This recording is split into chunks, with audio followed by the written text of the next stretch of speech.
দর্শক স্বাগত জানাচ্ছি কোরাইশ নিউজে, সাথে আছি আমি মোহাম্মদ আবু তাহির।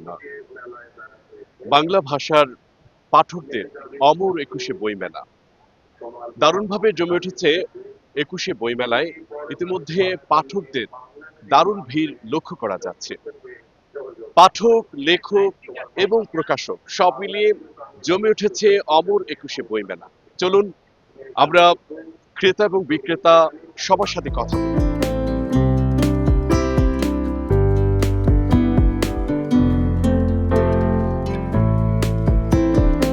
অমর একুশে বইমেলায় এই এই চলতি বছরে যে আপনারা পাবলিকেশন থেকে কোন বইগুলো আসলে পাঠকদের খুব নজর কেড়েছে?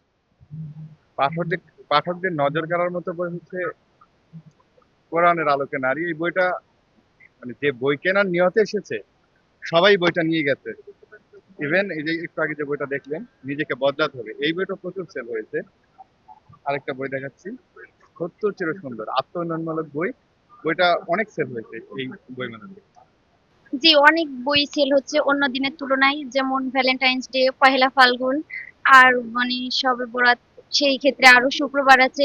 সব মিলাই খুবই ভালো জমেছে। আমার বাংলাদেশের উৎসব বইটি নজর কেড়েছে। এইখানে বাংলাদেশের উৎসবের বিষয়ে অনেক বেশি বিস্তৃতভাবে বলা আছে, যেটা আমাদেরকে অনেক বেশি জানতে সুবিধা করবে। ইতিহাস ঐতিহ্য নিয়ে জানার জন্য এটা একটা ভালো মাধ্যম। এই জন্য এটা আর কি ভালো লাগছে আমার। আপনি কি মনে করেন যে বই মেলায় আসলে পাঠকের সংখ্যার চেয়ে দর্শনার্থী সংখ্যা একটা বেশি? অবশ্যই, কারণ এখানে অনেকেই শুধু বইগুলো দেখতে আসে, কিন্তু মানে অনেক কম মানুষ আছে যারা আর কি পড়তে আসে, পড়ার জন্য কিনতে আসে বা এরকম কিছু, বাট বেশিরভাগ মানুষ আর কি দেখতে বেশি পছন্দ করে এখানে। আমাদের মধ্যে আসলে বইমেলাকে ওন করার বিষয়টা কম, কারণ জাতিগতভাবে আমরা ওভাবে মানে শিক্ষার হার হয়তো কাগজে কলমে অনেক বেড়েছে, বাট মানে আমাদের যে অন্তর্নিহিত শিক্ষা বা বইয়ের প্রতি যে প্রেম, ওটা আসলে আমাদের গড়ে ওঠেনি এভাবে। হ্যাঁ, আমরা ঢাকা ইউনিভার্সিটিতে যারা পড়াশোনা করেছি আমরা হয়তো কিছুটা ফিল করি, যেটা আমাদের কাছের বা আমরা জিনিসগুলোতে ইউজ টু।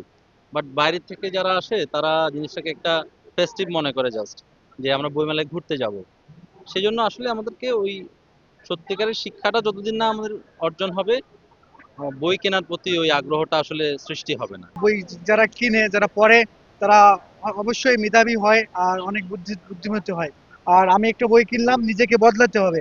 ইনশাল্লাহ আমি এই বইটা পড়ে নিজেকে যদি মানে বাজে মনে করি, তবে বদলাই নেবো বা শুধরাই নেবো ইনশাল্লাহ। আজকে 14ই ফেব্রুয়ারি, আমি কিন্তু 14ই ফেব্রুয়ারি পালন করতেছি না আজকে। যেহেতু বইটা পাইছি, এখন থেকে ইনশাল্লাহ আমার কাছে 14ই ফেব্রুয়ারি ভালোবাসার দিন সবাই বলছিল, কিন্তু ওইটা না, আমার কাছে অন্য ধরনের একটা দিন মনে হচ্ছে আজকে। বই কিনে কেউ দেউলিয়া হয় না। বাঙালি বই কেনার ব্যাপারে বড্ড কৃপণ। লেখকের এই উক্তিটি যেন বইমেলায় প্রকাশ পাচ্ছে। এখানকার প্রকাশকরা বলছেন যে দর্শনার্থীর সংখ্যা অনেক বেশি, তবে ক্রেতার সংখ্যা তুলনামূলক অনেক কম। প্রতি বছরের মতো অমর একুশে বইমেলা জমে উঠুক, এমনটাই প্রত্যাশা সবার।